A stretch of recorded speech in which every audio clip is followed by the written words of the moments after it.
Namaskar friends, welcome to SGKG Studies and SGKG 2.22 YouTube channel classes. We are talking about combined section officers, assistant directors, limited departmental competitive examination being conducted by Union Public Service Commission. So, almost all papers or classes have been uploaded, whatever is required to cover the syllabus. इसमें हम क्या कर रहे हैं, in this session I am going to discuss with you certain surefire tips to succeed. सफलता के अचूक उपाय के बारे में हम चर्चा करने जा रहे हैं. हम ऐसा इसलिए कर रहे हैं बिकॉज आई हैव सीन कि बड़े बड़े रणवाकुरे जिनको मैं जानता हूं, मैं अपनी परख से मैं जिनको जानता हूं कि वो बहुत ही इंटेलिजेंट हैं और उनका होना ही होना था, चूक गए.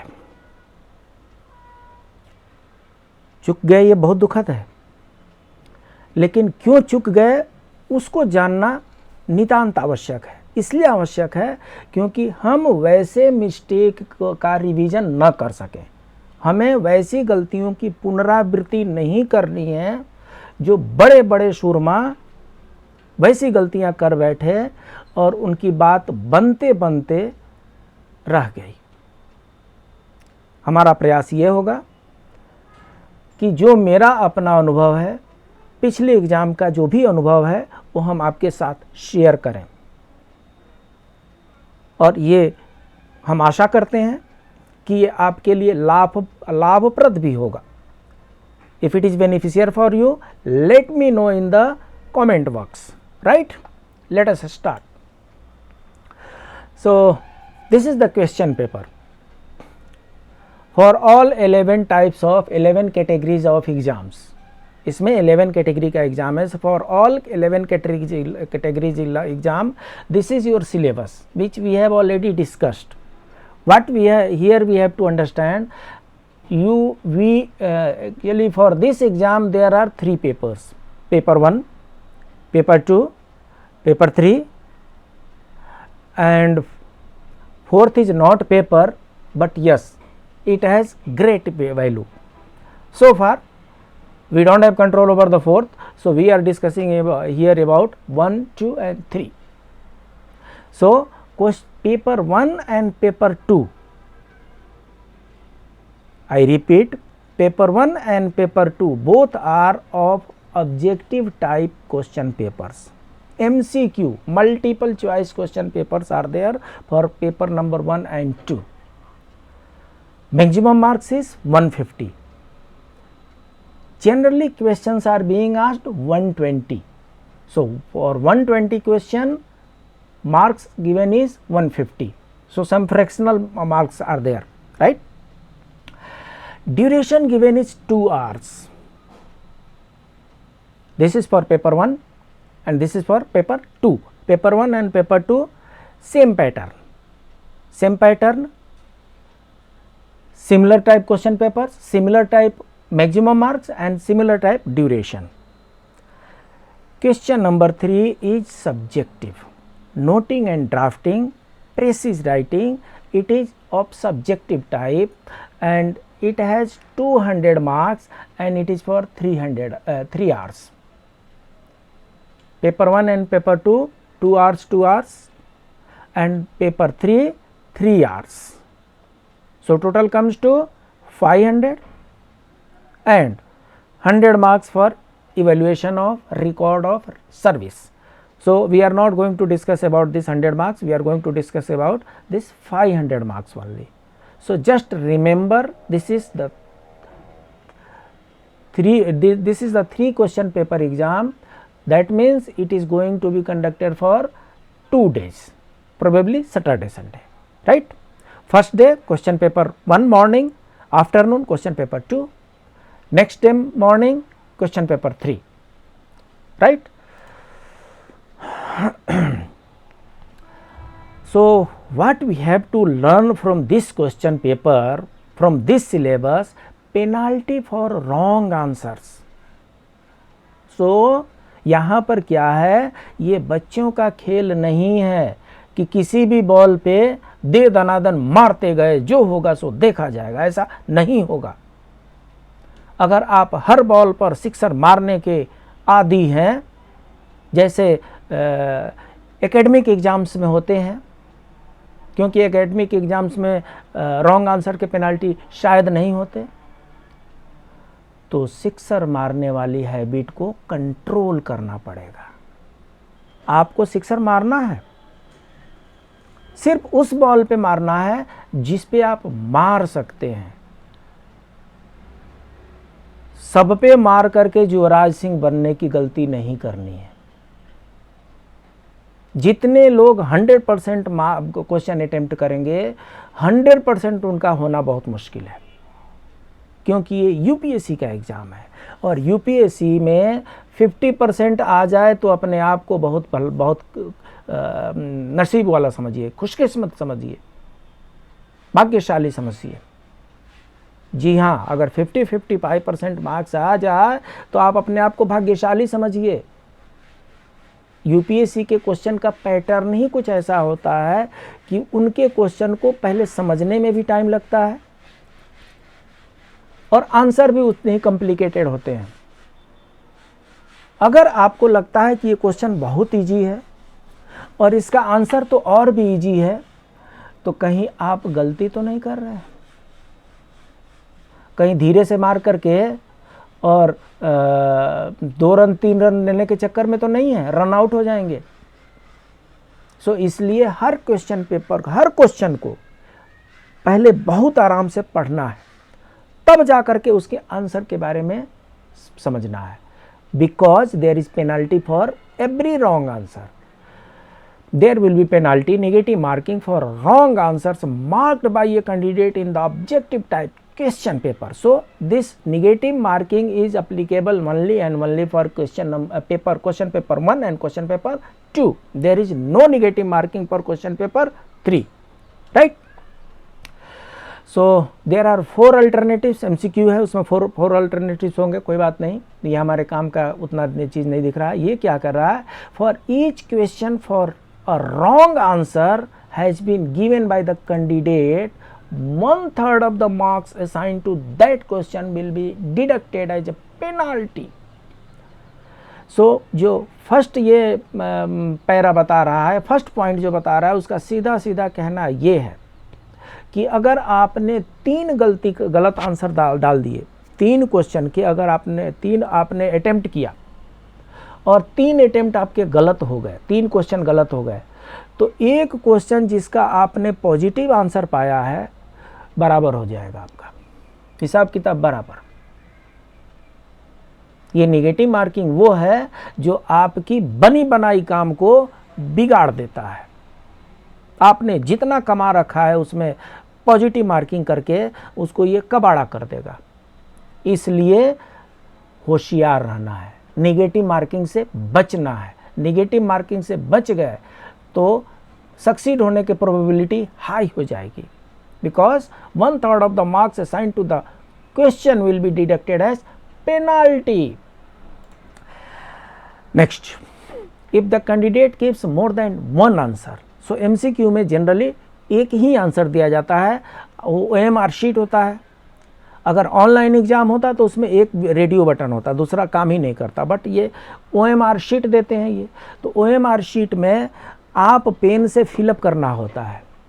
तो पहले आपने सोचा कि ए है, आपने फिलअप कर दिया, फिर आपको लगा नहीं ए नहीं है, बी है, आपने बी भी फिलअप कर दिया। इसका मतलब क्या किए, एक क्वेश्चन के आपने 2 आंसर दे दिए। तो साहब ऐसा है, आपने एक क्वेश्चन के 2 आंसर दे दिए और हो सकता है कि ए और बी में से कोई एक सही हो सकता है कि आपने ए या बी जो दोनों दे दिए हैं, दोनों में से कोई सही हो, फिर भी it will be treated as a wrong answer even if one of the given answer happens to be correct, and there will be same penalty as above. So इसको भी wrong answer माना जाएगा। इसलिए मार्क करने से पहले बार बार सोच लीजिए, आप श्योर हैं तभी मार्क कीजिए, डाउट है मत मार्क कीजिए। आप फाइनली अपने अपने दिमाग को कंसंट्रेट करके और किसी नतीजे पर पहुंच जाइए कि मुझे ए मार्क करना चाहिए कि बी मार्क करना चाहिए। जल्दीबाजी में इसको नहीं करना है, छूटता है तो छूटने दीजिए, गलत नहीं करना है। If a question is left blank, अगर आपने किसी प्रश्न का उत्तर नहीं दिया, no answer is given by the candidate, there will be no penalty for that question. So अगर आपने कुछ भी आंसर नहीं दिया तो कोई आपके अगेंस्ट में पेनाल्टी मार्क्स नहीं काटे जाएंगे। सो इसका मतलब ये हुआ कि अगर जानते हैं तो आंसर कीजिए और नहीं जानते हैं आगे बढ़िए, छूना नहीं है, हर बॉल को टच नहीं करना है। इसका सिलेबस के बारे में ये बता रहे हैं कि आगे है। और उसके बाद से क्या इंपॉर्टेंट चीज़ है, जो पेपर 3 है, candidates are allowed the option to answer noting and drafting precis writing paper either in Hindi और इन इंग्लिश। सो जो थर्ड पेपर है, थर्ड पेपर का आंसर या तो आप इंग्लिश में कर सकते हैं या हिंदी में कर सकते हैं। हिंदी में जब भी लिखेंगे देवनागरी स्क्रिप्ट को ही यूज करना है। ऐसा ना हो कि हिंदी में आप हिंदी भाषा में रोमन स्क्रिप्ट यूज कर रहे हो, लेनी की देनी पड़ जाएगी। और क्या बता रहा है, ये तीनों क्वेश्चन पेपर जो होंगे, all the 3 question papers booklets will be set both in Hindi and English. जो तीनों क्वेश्चन पेपर होंगे वो हिंदी इंग्लिश दोनों में होंगे। ठीक है जी। नेक्स्ट, तो ये सिलेबस जो है ये पेपर 1 का सिलेबस है। हम आगे बढ़ते जाते हैं। सो पेपर 1 में क्या है, the principle of constitution of India, rules of procedure and conduct of business of Lok Sabha and Rajya Sabha, organization of machinery of government, designation and allocation of subjects between ministries, departments, attached subordinate offices and their relation inter se, then RTI Act 2005। so ये paper 1 में ये 4 parts हैं। Paper 1 में इन्हीं में से प्रश्न पूछे जाते हैं।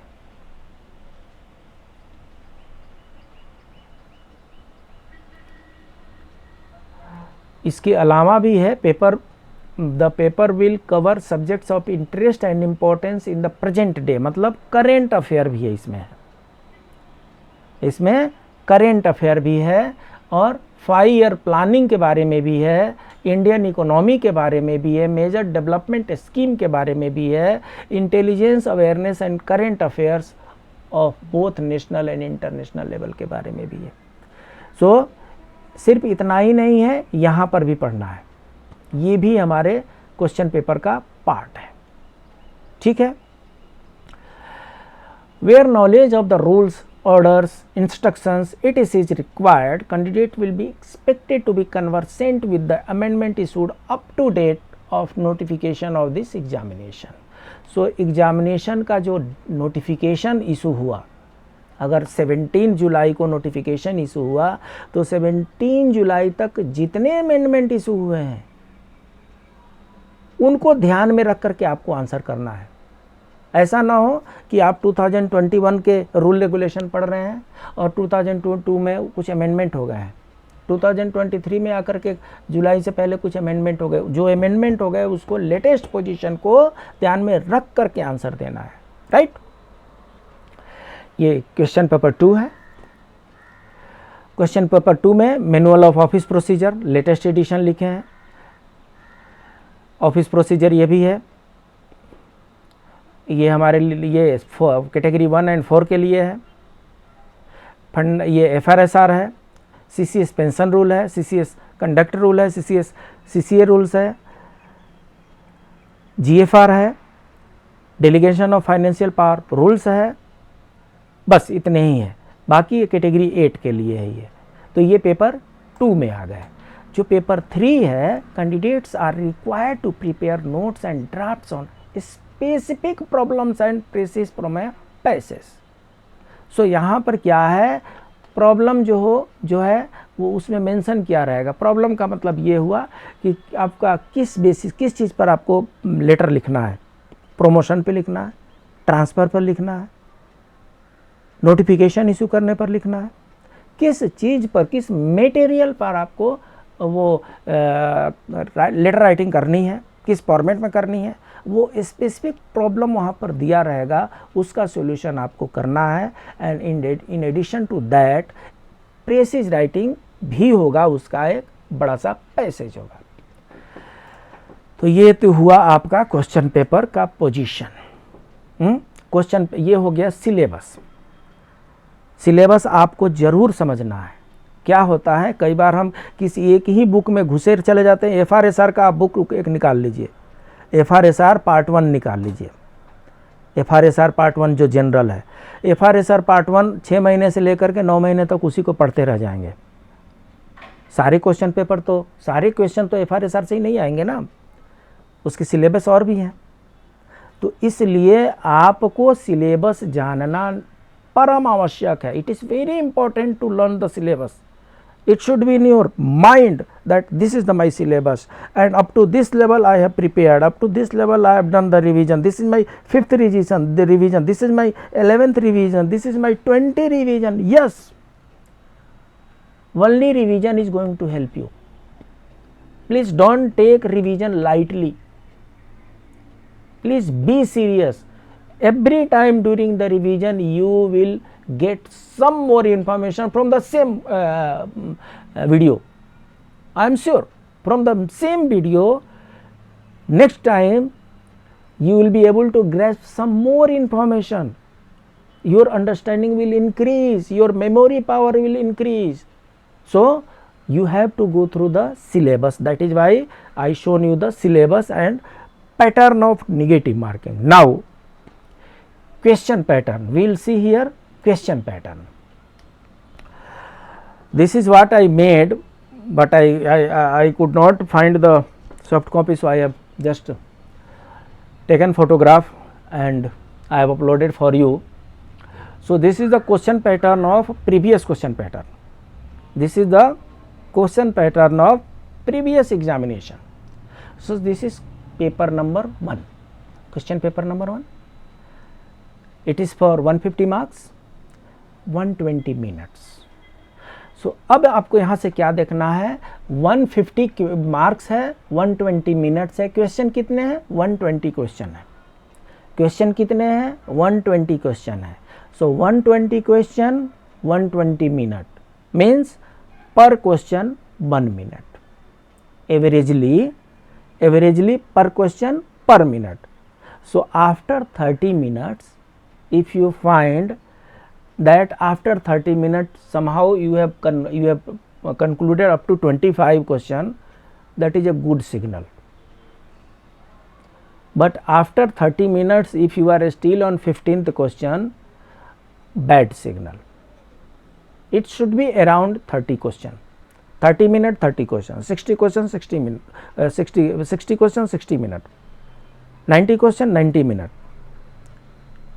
plus minus 5 question will be there, 10 question also plus minus may be there, which you are going to cover later on. Otherwise also don't worry, because many questions will be in such a nature that you may not be sure of the answer, so you are going to leave that one, right? So इस question paper को हमने analyse किया है. Analyse करने के बाद से I have come to the conclusion that salient features of 5-year plan, Indian economy, major developmental scheme. From these two, 20 questions have been generally 19, 20, 21 like that. 20 questions averagely they are asking from 5-year plus Indian economy major development scheme. 20 question they are asking for 20 minutes, right? Intelligence awareness of current affairs, both national and international. So for current affairs 20 questions, stateway for current affairs 20 questions. So you have to go through the current affairs also. The principle of Constitution of India. So for principle of Constitution of India, stateway 20 question, stateway 20 question. So you have to be very sincere about the question about the Constitution of India. This is going to increase your chances for merit list. Then rules of procedure and conduct of business in Lok Sabha and Rajya Sabha. Here somehow many persons are weak because book is very lengthy and two books are there, one for Lok Sabha and one for Rajya Sabha. Syllabus is very vast, 20 questions are being asked. If you could attempt 10 also, then you think you have done better. So in constitution you need to attempt 20. I will tell you. In this economy and major development you need to conclude somewhere plus minus 15. Current affair plus minus 10. Constitution of India 20 out of 20. Lok Sabha, Rajya Sabha 10 is okay. 20 questions are there. If you mark 10 also correct, then that is also okay. Organization of machinery of government, designation and allocation of subject between ministries, department, out of 20, 15. You are expected to mark 15 correct answer. And RTI Act 20 out of 20. That is why I am uploading maximum videos on RTI, 20 out of 20. Many persons are taking it very lightly because this act is very small. उसी small act में से वो कुछ भी कहीं से भी पूछ रहे हैं, और कुछ भी क्या, अब तो वो पहले सेक्शन पूछते थे कि सेक्शन कौन सा है, सेक्शन 8 है एग्जाम्पशन का, ठीक है सेक्शन 8 है, अब वो सिर्फ 8 नहीं पूछ रहे हैं, उसके ABCD पूछ रहे हैं, उसके 1 2 3 4 पूछ रहे हैं, सेक्शन 4 के ABCD पूछ रहे हैं, सेक्शन 6 के ABCD पूछ रहे हैं. तो इसका मतलब ये है कि RTI एक्ट के सेक्शन को भी ध्यान में रखना पड़ेगा, कोई ऑप्शन नहीं है, एलिमिनेशन प्रोसेस है. एक क्वेश्चन 2 क्वेश्चन जिसका ज़्यादा अच्छा होगा उसी का सिलेक्शन होगा, और हार्डली एक क्वेश्चन 2 क्वेश्चन जिसका गलत होगा वो एलिमिनेट आउट हो जाएगा. सो this is all about question paper number 1. वैसे तो हमने आपको शुरू में बता दिया कि 120 क्वेश्चन है और 120 मिनट्स है, सो एवरेजली आपको 1 मिनट मिलेगा. बट टू बी फ्रैंक, अगर आप 100 क्वेश्चन भी अटेम्प्ट करते हैं तो आपको 1.2 मिनट पर क्वेश्चन मिल रहा है ना. सो यहाँ पर क्या है, in question paper 1 time is sufficient for you. Yes, in question paper 1 time is sufficient. If you know, then also time is sufficient, and if you don't know, then not knowing itself is it gives more time to you. So here nothing to worry, time is more, but it doesn't mean you will kill 5 minutes on single question. Wrong. If you are spending 5 minutes on one question, you may tend to leave 4 questions unattended. So please don't do that. So this is paper number 1. Paper number 2. Paper number 2 is also 150 marks, 120 questions, 120 minutes. If total number of tally is not coming to 120, nothing to worry, because 1 or 2 I could not find out in the relevant book. So totaling may not be up to 120. It may be lesser or more. No, don't worry. The very basic idea is to come to the conclusion that how much from 1 they are asking. Right? So this is the question paper number 2. Manual of office procedure. 16-17 generally they are asking. Very important. Manual of office procedure 16-17 they are asking. Then CCS pension rule 22 question they are asking. So you have to concentrate more upon CCS pension rule. I will tell you where to put light weight and where to put overweight. So manual of office procedure overweight. FRSR lightweight, though it is of 25 marks, but if you concentrate against, if you go behind this 25 marks, you may lose here 95 marks. So manual of office procedure heavy weight, FRSR light weight, CCS pension heavy weight, conduct rule and CCS CCA rule, CCS conduct rule and CCS CCA rule, इन दोनों को मिला करके 20 question आते हैं। कभी इसमें ज़्यादा आ जाएगा, कभी इसमें ज़्यादा आ जाएगा। सो in conduct and in CCS including both 20 questions are generally asked overweight. CCS leave rule 5 to 6 questions are asked and it is almost manageable overweight. GFR is a very big book, many classes I have uploaded and some important classes I am going to upload. In GFR they are asking 19 to 20 questions. So that means from each part they are trying to make somewhere 20 plus minus 20. GFR 19-20 question, this is not overweight. Here little bit light we can manage because syllabus is very vast. Delegation of financial power rules, limited material is available and out of 8 if you do 5 also appreciable. In GFR out of 19 if you attempt 10 also appreciable. Leave rules out of 6 you have to attempt 5, you have to get 5 correct. In CCS CCA out of 20 plus 15 is required. In CCS pension rules out of 22 plus 16-17 is required. In FRSR out of 25 12-13 is manageable.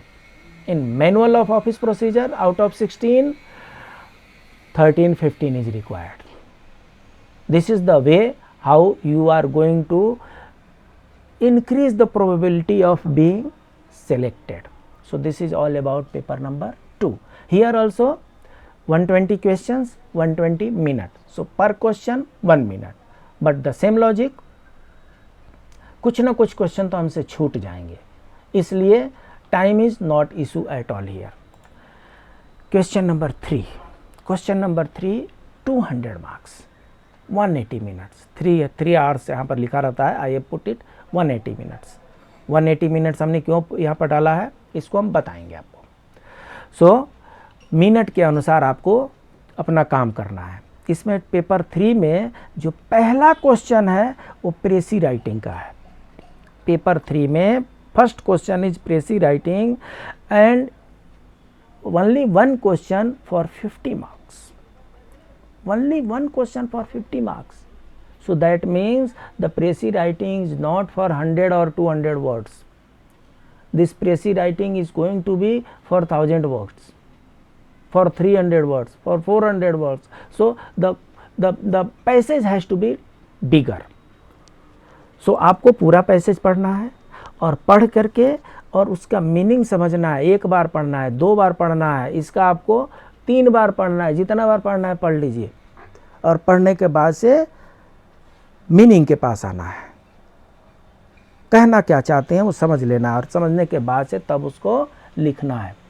To be frank, ये पहला जो question paper है प्रेसीज writing 50 marks का, इसमें लगभग 1 घंटे आपके लग जाते हैं. जी हाँ, दिल थाम के बैठिए. प्रेसीज राइटिंग एक ऐसा है फर्स्ट वाला क्वेश्चन जो आपका शुरू में ही 1 घंटा खा जाएगा. आपको थोड़ा सा यहाँ पर चेक एंड बैलेंस करके चलना है.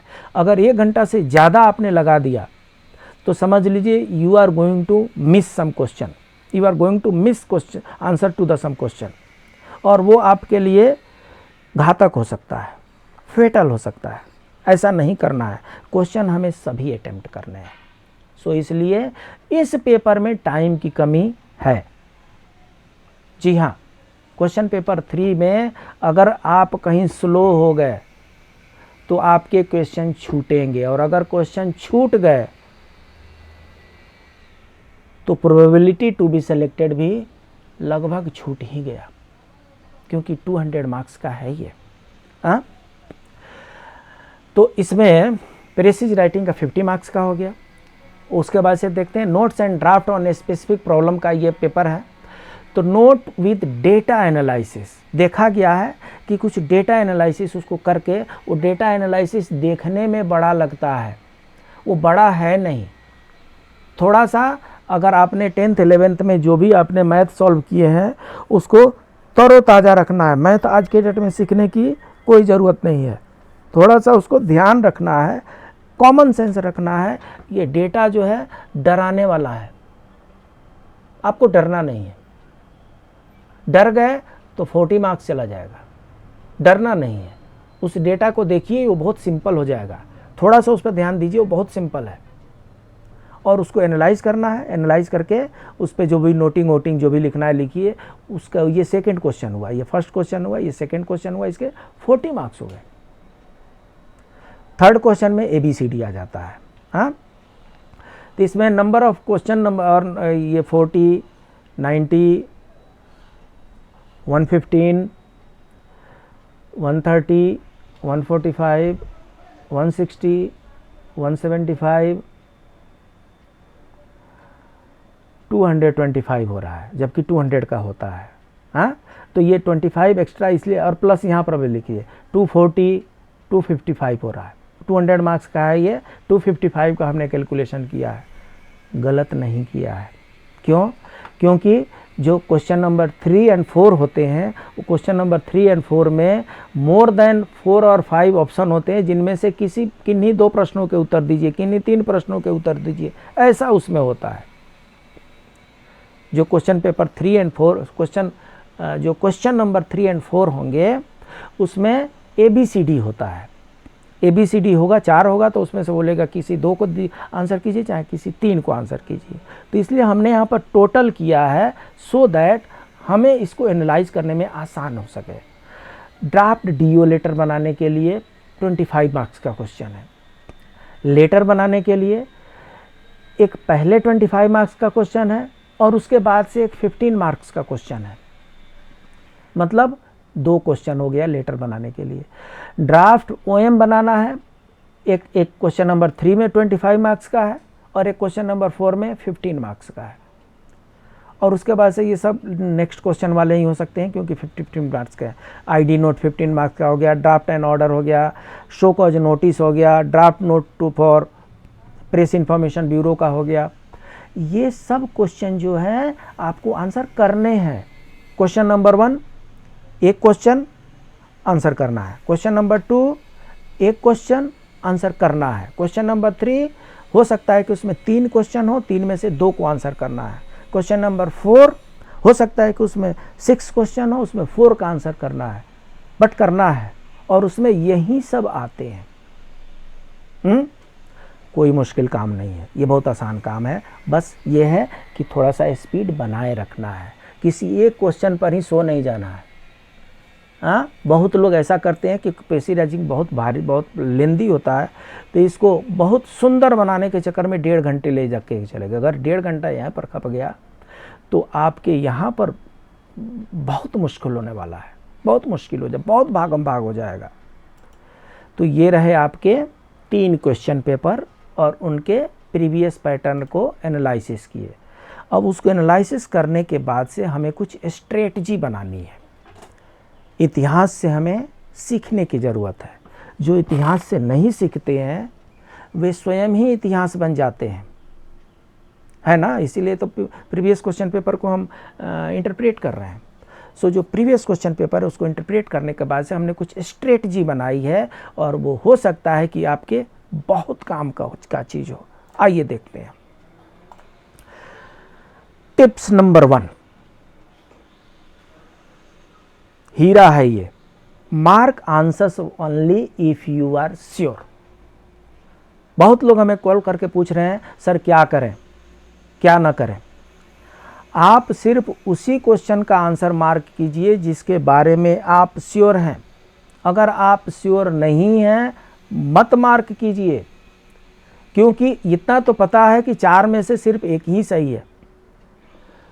तो अगर तुक्का मारी करेंगे तो उसमें 25% प्रोबेबिलिटी है कि सही हो जाएगी, 75% प्रोबेबिलिटी है कि वो गलत हो जाएगा, है ना। 4 क्वेश्चन में अगर आप तुक्का मारी किए तो चांसेस है कि 4 में से एक को वो 25% उसमें प्रोबेबिलिटी है, 75% प्रोबेबिलिटी है कि वो गलत हो जाएगा, और गलत हो गया निगेटिव मार्किंग हो जाएगी। इसलिए सिर्फ उन्हीं क्वेश्चन का आंसर मार्क करना है if you are sure, dead sure, yes this is the question and this is the correct answer. Answer mark करने से पहले एक बार पुनः क्वेश्चन पढ़ना है, और पढ़ने के बाद से फिर आंसर पढ़ना है और तब मार्क करना है। Tips number 2, some questions will be easier. कुछ क्वेश्चन, चाहे दुनिया का कोई भी एग्जामिनिंग बॉडी हो, कुछ क्वेश्चन जो होते हैं उसमें ईजियर होते हैं।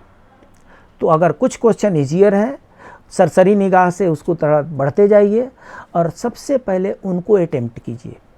उनको अटेम्प्ट करने से क्या हो जाएगा, एक तो कॉन्फिडेंस बढ़ जाएगा, और दूसरी चीज़ आप कुछ टाइम एडवांस में ही बचा लेंगे, पहले ही कुछ टाइम मैनेज हो जाएगा अगर आप कोई ईजियर क्वेश्चन को अटेम्प्ट करने लगे। So if some questions has to be easier, कोई ऑप्शन ही नहीं है, हैज़ टू बी ईजियर, उनको सबसे पहले अटेम्प्ट करना है। Tips number 3, in case of confusion, doubts of the question होंगे ना, कुछ क्वेश्चन अगर बहुत ईजी होंगे तो कुछ क्वेश्चन तो बहुत डिफ़िकल्ट भी होंगे, कुछ कन्फ्यूजिव होंगे, कुछ डाउट क्रिएट करेंगे। तो इसमें क्या करना है, धैर्य बनाए रखना है। अगर 2 बार क्वेश्चन को पढ़ने के बाद भी नहीं समझ में आता, आपका क्वेश्चन पेपर बाईलिंगुअल है, your question paper is bilingual, English में भी है, हिंदी में भी है। इंग्लिश में नहीं समझ में आ रहा है, कन्फ्यूजन हो रहा है, थोड़ा हिंदी में भी देख लीजिए। हिंदी में भी नहीं समझ में आ रहा है, फिर से इंग्लिश में आ जाइए। ये दोनों को देखने के बाद से हो सकता है कि कुछ लेवल पे कन्फ्यूजन दूर हो जाए, हो सकता है कुछ डाउट जो है वो इरेडिकेट हो जाए। Next tip, if question is not understood then, अगर सिंपल क्वेश्चन को आपने अटेम्प्ट कर लिया, कुछ कन्फ्यूजन और डाउट वाले क्वेश्चन है उसको हिंदी इंग्लिश में पढ़ करके आपने कुछ ट्राई किया, उसके बाद में भी अगर क्वेश्चन नहीं समझ में आ रहा है तो, अरे क्वेश्चन समझ में नहीं आ रहा है तो ऑप्शन ही क्या है, छोड़ दीजिए उसको। क्वेश्चन नहीं समझ में आ रहा है, छोड़ दीजिए उसको। कई बार ऐसा होगा कि क्वेश्चन तो समझ में आ रहा है बट आंसर नहीं समझ में आ रहा है। So if answer is not understood then, महाराज चाहे क्वेश्चन समझ में ना आ रहा हो और चाहे आंसर समझ में ना आ रहा हो, इन दोनों कंडीशन में उस क्वेश्चन को छोड़ ही दीजिए। Next, you are not required to attempt all questions. Very, very, very important question. Very, very, very important tip. You are not expected to attempt all questions. अगर आपने यूपीएससी के जितने भी हिस्ट्री में जब से यूपीएससी अपना एग्ज़ाम ले रही है, यूपीएससी का पूरा आप पीछे का उनका रिकॉर्ड खंगाल लीजिए। यूपीएससी ऐसे ऐसे क्वेश्चन पेपर बनाती है कि जितने लोग उसको अटेम्प्ट करके आते हैं सबके सर में दर्द हो जाता है। किसी को पता नहीं है कि मेरा होगा ही, सब डरे हुए हैं, मेरा बहुत डाउटफुल, ऐसे ही होता है। अगर किसी को यूपीएससी का एग्ज़ाम दे करके और कोई आ करके ये बोलता है कि मेरा बहुत अच्छा हुआ है, मुझे लगता है उसको अपने आप को रीअसेस करने की ज़रूरत है। ऐसे 1% 2% कोई राजेंद्र प्रसाद हो सकते हैं, बाकी जो हैं उनको रीअसेस करने की ज़रूरत है कि उनका असेसमेंट कितना सही है। ठीक है, so you are not required to attempt all questions. जितना आपसे होता है उतना ही अटेम्प्ट कीजिए, जितना आप जानते हैं उतने ही अटेम्प्ट कीजिए। नहीं जानते हैं मत छूइए उसको। अगर उसको छू दिए तो 75% प्रोबेबिलिटी उसमें बन जाएगी निगेटिव मार्किंग की। और सबसे बड़ी बात, आपको लग रहा होगा ना कि ये भी छोड़ दूं, ये भी छोड़ दूं, ये भी छोड़ दूं, तो फिर एग्ज़ाम तो क्या दूंगा और मार्क्स क्या आएंगे। लगता है, कई बार ऐसा लगता है, अरे भाई इतना अगर छोड़ ही दूंगा तो फिर फ़ायदा क्या हुआ एग्ज़ाम देने से। चलो ट्राई करते हैं, कुछ तो आंसर करते हैं। चिंता करने की कोई बात नहीं है। If you mark 60% correct answer, आपको तो पता है ना कि करेक्ट कौन है। आपको जो पता है कि करेक्ट कौन है उसमें से भी 2-4 गलत होने वाले हैं, चिंता मत कीजिए। कुछ गलतियां गलती से हो जाएंगी। तो if you mark 60% correct answer, you may be topper in UPSC exam. Yes, ये कोई स्टेट बोर्ड का एग्जाम नहीं है 99% मार्क्स लाने वाला, ये यूपीएससी का एग्जाम है। अगर आप इसमें 60% करेक्ट आंसर मार्क करके आ गए तो आप तैयारी कीजिए, आप टॉपर होने वाले हैं। तो इसका मतलब ये है कि डरने की कोई बात नहीं है, जितना आता है उतना ही कीजिए। 100% के चक्कर में पड़ जाएंगे, औंधे मुंह गिर जाएंगे। मैं अपने बहुत से दोस्तों को जानता हूं, उन्होंने यही सबसे बड़ी गलती की कि उन्होंने चलते चलते 100% क्वेश्चन को अटेम्प्ट कर दिया। पहले तो उनको कम समझ में आया तो धीरे धीरे चलते रहे। जब लास्ट के आधे घंटे बचे, उठाया पेन और सबको अटेम्प्ट कर दिया। ये हो सकता है, ये नहीं हो सकता, ये हो सकता है, ये नहीं हो सकता, तुक्काबाजी शुरू किए और सारे अटेम्प्ट करके चले आए। जितना पहले मेहनत करके 1.5 घंटे में जो कमाए थे वो लास्ट के आधे घंटे में उसको गंवा के चले आए। नहीं ऐसा करना है। क्यों? क्योंकि अगर 60% करेक्ट आंसर आपने किया है, you may be topper. Next tip, letter writing to be practised. This is related to paper number 3। Paper number 3 में हमसे सबसे बड़ी गलती क्या होती है कि हम फॉर्मेट देख लेते हैं, एक बार 2 बार हमने फॉर्मेट देख लिया और यस जा करके मैं लिख दूंगा, कोई प्रॉब्लम नहीं है। गलत हो जाता है, गलत हो जाता है। सिर्फ फॉर्मेट देखने से काम नहीं चलता है। Please take a plain paper and your pen and practise letter writing. Please practise letter writing. ये जितने फॉर्मेट हमने इसमें डिस्कस किए हैं, क्वेश्चन पेपर जो पिछली बार आया है, उन सब के एटलीस्ट एक एक नॉर्मल नमूना तो बना लीजिए। You need not to prepare any hypothetical case. कोई सिचुएशन बनाने की जरूरत नहीं है, सिचुएशन यूपीएससी बना के देगी। आपको अपना जो लेटर है उसको प्रैक्टिस कर लीजिए एक नॉर्मल वे में, राइट।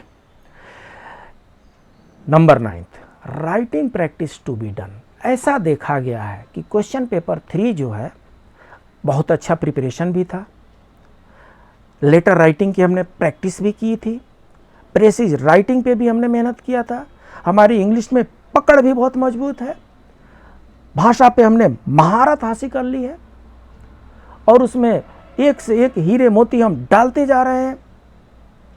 राइटिंग का प्रैक्टिस नहीं किए थे। अब जब राइटिंग का प्रैक्टिस नहीं किए थे तो जो क्वेश्चन पेपर 3 घंटे में होना चाहिए था, उसको जिस तरीके से हम लिखना शुरू किए वो 4 घंटे में होगा। 1 घंटा और कौन ला करके देगा महाराज। You are going to lose 1 और 2 क्वेश्चन। और स्टेट में अगर 1 या 2 क्वेश्चन भी छूट गया तो प्रोबेबिलिटी जो है वो डाउन हो जाएगी। मेरिट लिस्ट तो ये डिपेंड करता है, मेरिट लिस्ट इस बात पर डिपेंड करता है कि कितने लोगों का कितना सही हुआ है और कितने लोगों का कितना गलत हुआ है। सो वो रिलेटिव कंसेप्ट है। बट अगर क्वेश्चन छोड़ करके आ गए तो डरने की तो बात है, right. Next tips, writing qualities to be improved. Question paper number 3 में यूपीएससी ने क्लियरली मेंशन किया है कि if your writing is beautiful, if your writing is legible, if your writing is appreciable, you may get 5% extra marks. And if your writing is not good, then if you are writing something and you are not able to, even you yourself is not able to read, then जो answer evaluator वो आपको बुला करके तो check करेगा नहीं, वो पढ़ेंगे, वो सरसरी निगाह से उनको दिखाई पड़ गया, पढ़ समझ में आ गया तो मार्क्स दे देंगे, और नहीं तो नील बटा सन्नाटा 0 डाल करके आगे बढ़ जाएंगे। वो किसी को कॉल करके नहीं बोलेंगे कुमार जी आ जाइए थोड़ा क्वेश्चन आंसर पढ़ दीजिए सो दैट मैं इसकी मार्किंग कर सकूं। ऐसा कोई नहीं करने वाला। इसलिए राइटिंग क्वालिटी को इम्प्रूव करना है जी। Mind to be trained to solve papers quickly, particularly paper number 3। Paper number 3 में टाइम की इशू है। सो पेपर नंबर 3 को अगर सॉल्व करना है तो आपको क्या है, बहुत फास्ट चलना पड़ेगा। सो राइटिंग भी सुंदर होनी चाहिए, लीजिबल होनी चाहिए, ग्रामेटिकली करेक्ट होना चाहिए, और इन ऑल कंडीशन आपको फास्ट होना चाहिए, तभी आप जाकर के मेरिट लिस्ट में अपना नाम देख पाएंगे। Please keep your moral high. देखिए ऐसा है, हर ग्रुप में और हर पड़ोस में, हर ऑफिस में, हर डिपार्टमेंट में कुछ लोग ऐसे होते हैं कि कुतर्कों का पहाड़ छोटी छोटी बातों पर भी खड़े करने में माहिर होते हैं। 1 सीट है यार, किस लिए तैयारी करना, 2 सीट है यार, किस लिए तैयारी करना, डिमोरलाइज कर रहे हैं वो आपको। ऐसे लोगों से सावधान रहना है, नहीं सुनना है इनका। पता नहीं क्या सही है क्या गलत है, और हमें तो सिर्फ एक ही सीट चाहिए ना। मुझे तो एक इंडिविजुअल को एक ही सीट चाहिए। सो इसलिए ऐसे लोगों के बातों में नहीं आना है। उसका समय जिस दिन आपने अप्लाई कर दिया उस दिन आप उस लॉजिक से बाहर निकल गए कि 1 सीट है कि 11 सीट है, जितना सीट है उतना है, मैं उसके पीछे जा कर के और उसमें मैं बहस करूंगा, तो then I am killing my valuable time during which I should do the practice, I should do the preparation, I should do the revision. So अपने मोराल को हाई रखना है कि यस, समझ में आ रहा है, सब पकड़ में आ रहा है, सब बढ़िया करूंगा, मैं अच्छी तरीके से करूंगा। क्वेश्चन है, ये टिप नंबर 13 है, to be confident but not over confident. Most important. हमारे में से बहुत लोग हैं जो बहुत जल्दी ओवर कॉन्फिडेंट हो जाते हैं। एग्जामिनेशन है साहब, अच्छे की पसीने छूट जाते हैं, बनते बनते काम बिगड़ जाते हैं, आधा मार्क्स 1 मार्क्स पर तो मेरिट लिस्ट आजकल बनते हैं। सो कॉन्फिडेंस तो चाहिए ही चाहिए। अगर क्वेश्चन पेपर को सॉल्व करना है, कॉन्फिडेंस चाहिए, ओवर कॉन्फिडेंस नहीं चाहिए। Over confidence is going to kill the success. Over confidence बिल्कुल नहीं चाहिए। कॉन्फिडेंस चाहिए और मन में डर भी चाहिए कि नहीं, शायद मैं भूल न जाऊं, एक बार और प्रैक्टिस कर लेता हूं, शायद मुझे नहीं याद आया, एक और बार प्रैक्टिस कर लेता हूं। लास्ट मोमेंट तक प्रैक्टिस करना है, ठीक है। ये 13 टिप्स हैं। ये 13 टिप्स आपके बहुत काम आने वाले हैं। इनको आप एक बार देख लीजिए। हो सकता है कि इसके अलावा कुछ आपके पास भी टिप्स हो, वर्किंग टिप्स हो, उसको भी आप यूज कीजिए। Because success has many fathers but failure is an orphan. सफलता जो होती है वो अपने साथ पता नहीं कितने नए नए आयाम लेकर के आती है, नए नए सोपान लेकर के आती है। सफलता जो है ये गारंटी करती है कि आपका मेहनत सफल हुआ, और अगर असफल हो गए तो कोई पूछने वाला नहीं है, कोई बात करने वाला नहीं है। अपने आप से आदमी को समस्या होने लगती है, अपने आप को आदमी ब्लेम करने लगता है। ऐसा काम ना करें। इसलिए इन क्वालिटीज़ को, इन टिप्स को भी ध्यान में रखें, क्वेश्चन पेपर को भी ध्यान रखें। और मैं पुनः आपसे कहूँगा,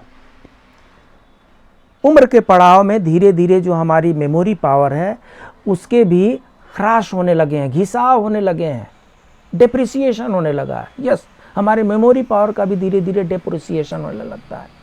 चीज़ें बहुत जल्दी हम भूल जाते हैं। इसलिए revision revision revision, practice practice practice. आइए, आपको काम का बहुत बड़ा चीज़ हम लेकर के आए हैं।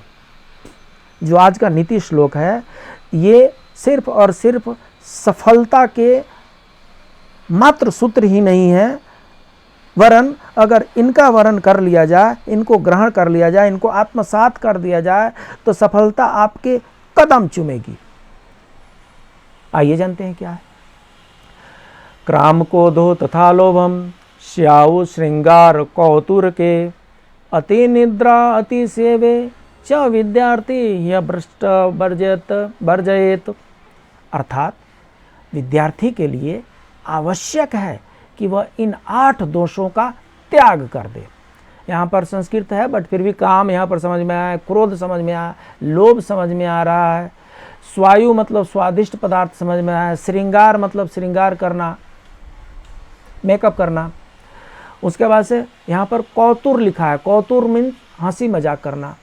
अति निद्रा मतलब बुक उठाए और सो गए, यूट्यूब उठाए और सो गए।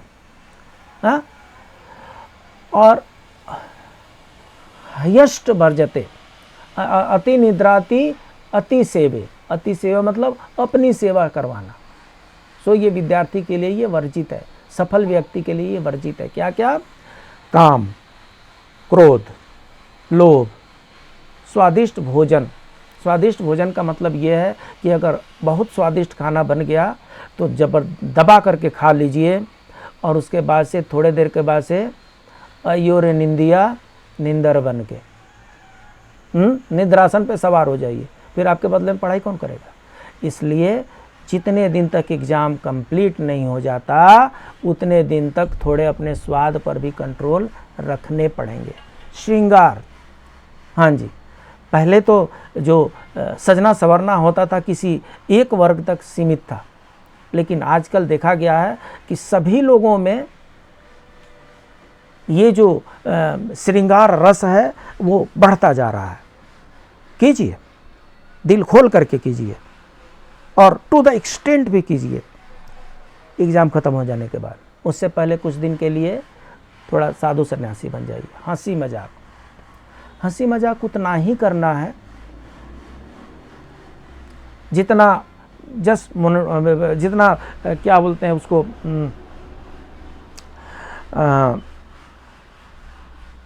एक बहुत देर से पढ़ते पढ़ते मन उब गया हो तो थोड़ा सा हंसी मजाक कर लिए, ठीक है, अदरवाइज हंसी मजाक में ही नहीं लग जाना है।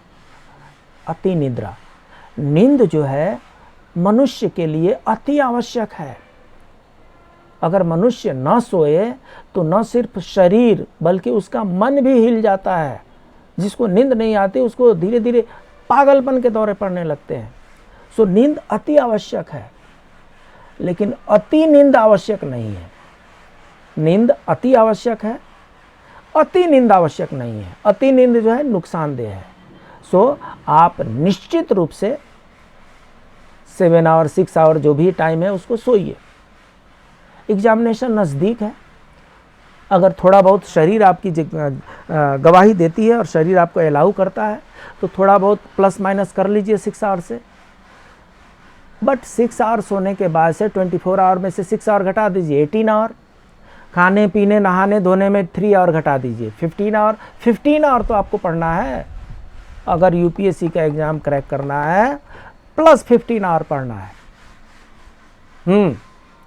उसके बाद से अपनी शरीर की सेवा में अधिक समय न दें।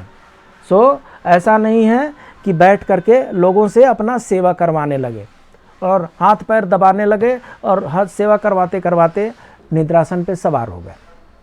तो इसलिए इन 8 दोषों का त्याग कर दीजिए, कुछ दिन के लिए त्याग कर दीजिए, क्योंकि शिक्षार्थी विद्यार्थी सफलता के जो आयाम हैं ये तीनों एक ही हैं। जब हम कोई एग्ज़ाम जब हम विद्या का अध्ययन करने लगते हैं तो हम विद्यार्थी ही बन जाते हैं। कुछ दिन के लिए आपको अगर एग्ज़ाम देने जा रहे हैं तो आप एसएसओ हैं, आप एडी हैं, आप एएसओ हैं, वो सब ठीक है। जब आप पढ़ रहे हैं तो विद्यार्थी हैं, जब आप पढ़ रहे हैं तो विद्यार्थी ही हैं और विद्यार्थी को इन 8 दोषों से दूर रहना चाहिए। उम्मीद है ये जो क्लास है आपके लिए लाभदायक रहेगा, आपके लिए सुखदायक रहेगा और आपके परफॉर्मेंस को और निखार करके लाएगा, ऐसी हम आशा करते हैं। भगवान से हम प्रार्थना भी करते हैं कि आपकी मेहनत रंग लाए। ठीक है, ये आपका चैनल SGKG स्टडीज़ है, इसको आप लाइक करें, सब्सक्राइब करें और अभी भी बहुत लोग to the point and relevant information की तलाश में है। Please share to your near and dears the link of the YouTube channel.